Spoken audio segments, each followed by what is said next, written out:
नमस्कार दोस्तों, कैसे हैं आप। हर कोई अपना भविष्य जानना चाहता है। मैं कहूं कि आज मैंने एक किताब ली और उसमें लिख दिया कि आज से 500 साल बाद क्या होगा।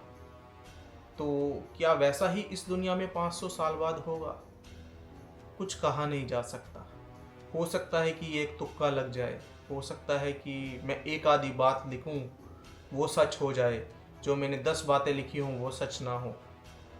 लेकिन एक संत हैं जिन्होंने एक पुस्तक लिखी। पुस्तक का नाम है भविष्य मालिका। भविष्य मालिका नाम से ही पता लगता है कि ये फ्यूचर के बारे में है। भविष्य मालिका एक ऐसी पुस्तक है जिसमें उन संत ने तब का नहीं 500 साल बाद का लिखा। क्या आप यकीन करेंगे? जी हाँ, इन संत ने इस पुस्तक में ऐसी ही भविष्यवाणियाँ की हैं जो आज के दौर में सच हो रही हैं और आपको चौंका के रख देंगी। जिसमें कोरोना महामारी, हिंदुस्तान पाकिस्तान का युद्ध, परमाणु वार, बहुत सारी बातें इसमें लिखी हुई हैं। इसमें लिखा है एक समय ऐसा आएगा कि पूरे विश्व में खाने को रोटी तक नहीं रहेगी। सब एक दूसरे की तरफ देखेंगे। जिसके पास धन होगा उसको लूट लिया जाएगा। जमीनों का कोई मोल नहीं बचेगा। और ऐसा हो कि ये जो उन्होंने कहा है ये ऐसा बहुत ही सालों बाद होना हो, या 10 साल बाद हो, 20 साल बाद हो, ऐसा नहीं। ये 2025 से लेकर 27 तक की उनकी भविष्यवाणियाँ हैं। उनमें भारत के बारे में लिखा गया है कि भारत पे पाकिस्तान, चाइना, अमेरिका मिलकर सब लोग एक साथ हमला बोलेंगे और उस हमले में भारत का बहुत ही नुकसान होगा। उस समय भगवान कल्कि आएंगे जो उनके साथ लड़ेंगे। जी हाँ, मैं सही कह रहा हूँ जो आप सुन रहे हैं। इसमें कहा गया है कि इस धरती पे इस समय सभी कौरवों और पांडवों ने जन्म ले लिया है। वो इस बार अलग अलग नहीं, इकट्ठे होकर दूसरे देशों के साथ युद्ध करेंगे और इस युद्ध में जान माल ही नहीं, कई तरह की हानियां होंगी। कहते हैं कि परमाणु बम तक फटेंगे, आसमान पूरा लाल हो जाएगा, सूरज कई महीनों तक दिखाई नहीं देगा, खाने तक के लाले पड़ जाएंगे। ये उन संत ने आज नहीं, आज से कई साल पहले लिख दिया था। इन संत की पहले भी कई भविष्यवाणियां सच हो चुकी हैं, जैसे कोरोना महामारी, हिंदुस्तान पाकिस्तान का युद्ध और ये सारी चीज़ें जो आजकल आपको दिखाई ही दे रहा है। इसमें कहा गया है कि दैत्यों की हार होगी और दैत्यों में इसमें चीन, अमेरिका और पाकिस्तान, इनका नाम जोड़ा गया है। कहते हैं उस समय भारत के साथ रूस खड़ा होगा, फ्रांस खड़ा होगा, जापान खड़ा होगा। ये सब भारत की तरफ से लड़ेंगे और जैसे ही ये भारत की तरफ आएंगे भारत का पलड़ा भारी हो जाएगा। इस युद्ध में ऐसे ऐसे हथियार चलाए जाएंगे जिनके बारे में किसी ने सुना ही नहीं होगा।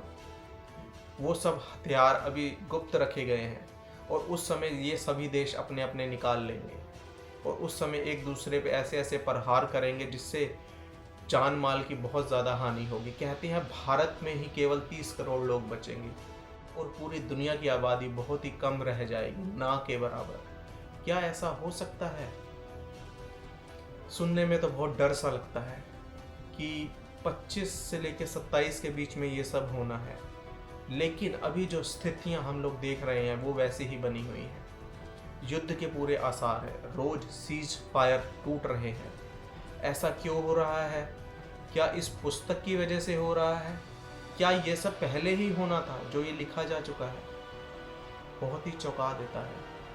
कहते हैं इन संत ने उस समय पत्तों पे इस पूरी भविष्य मालिका को लिखा है। कहते हैं उनके एक शिष्य हैं कृष्ण मूर्ति, उन्होंने इस बुक का अध्ययन करा और इसको हिंदी और इंग्लिश में ट्रांसलेट किया।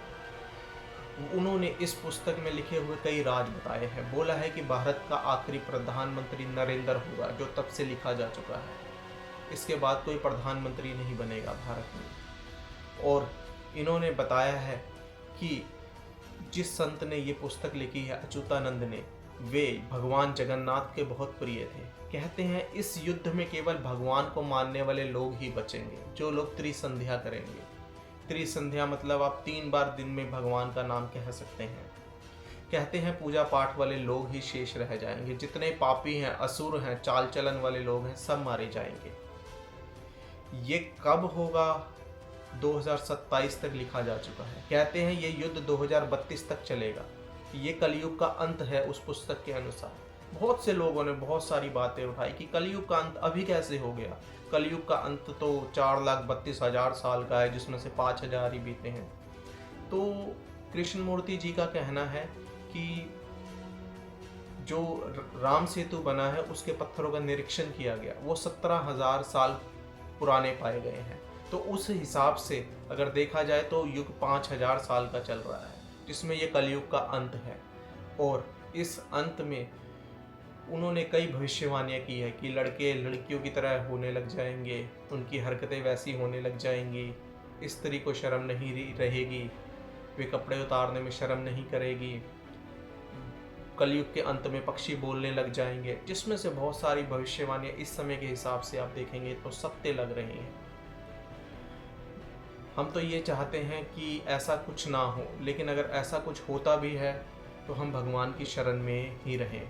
इस बारे में आप लोगों का क्या कहना है इस वीडियो के बारे में? हम नई नई वीडियो के साथ, नई नई खोज के साथ आपके पास नए नए एपिसोड्स लेके आते रहेंगे।